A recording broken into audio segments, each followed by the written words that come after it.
ਹਾਂਜੀ, PTE+P ਦੀ update ਸਾਂਝੀ ਕਰਨ ਜਾ ਰਿਹਾ ਸੀਗਾ। ਹੁਣੇ-ਹੁਣੇ PTE+P ਦੀ ਵੈਬਸਾਈਟ ਤੇ ਇੱਕ ਨੋਟੀਫਿਕੇਸ਼ਨ ਆਇਆ, ਜਿਸ ਵਿੱਚ ਉਹਨਾਂ ਨੇ ਕੀ ਕੀਤਾ ਹੈ, ਕਲਰਕ ਦੀ ਭਰਤੀ ਵਿੱਚ ਵਾਧਾ ਕੀਤਾ ਹੈ।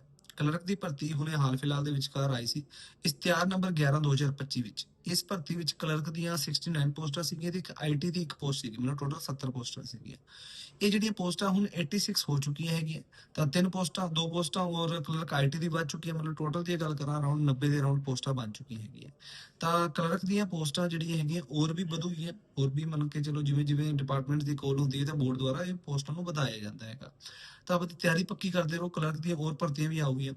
ਤਾਂ ਸ਼ਾਮ ਨੂੰ 7 ਵਜੇ ਰੀਜਨਿੰਗ ਸਪੈਸ਼ਲ ਕਲਾਸ ਹੈਗੀ ਹੈ ਬਾਈ ਜੀ, ਉਹ ਡੇਲੀ ਜੁਆਇਨ ਕਰਿਆ ਕਰੋ, ਕਿਉਂਕਿ ਹਰੇਕ ਸਬਜੈਕਟ ਸਟਰੋਂਗ ਕਰਨ ਵਾਸਤੇ ਆਪਦੇ ਆਪ ਨੂੰ ਪੱਕੀ ਕਰ ਲਓ, ਕਿਉਂਕਿ ਆਉਣ ਵਾਲੇ ਟਾਈਮ ਦੇ ਵਿਚਕਾਰ ਤੁਹਾਨੂੰ ਬਹੁਤ ਸਾਰੇ ਪੇਪਰ ਦੇਖਣ ਨੂੰ ਮਿਲਣਗੇ। ਜਿਵੇਂ ਹਾਲ ਫਿਲਹਾਲ ਦੇ ਵਿਚਕਾਰ 21 ਤਰੀਕ ਨੂੰ ਪੇਪਰ ਹੈਗਾ, ਹੋਰ ਵੀ ਪੇਪਰ ਤੁਹਾਨੂੰ ਹੋਰ ਵੀ ਦੇਖਣ ਨੂੰ ਮਿਲਣਗੇ, ਹਨਾ।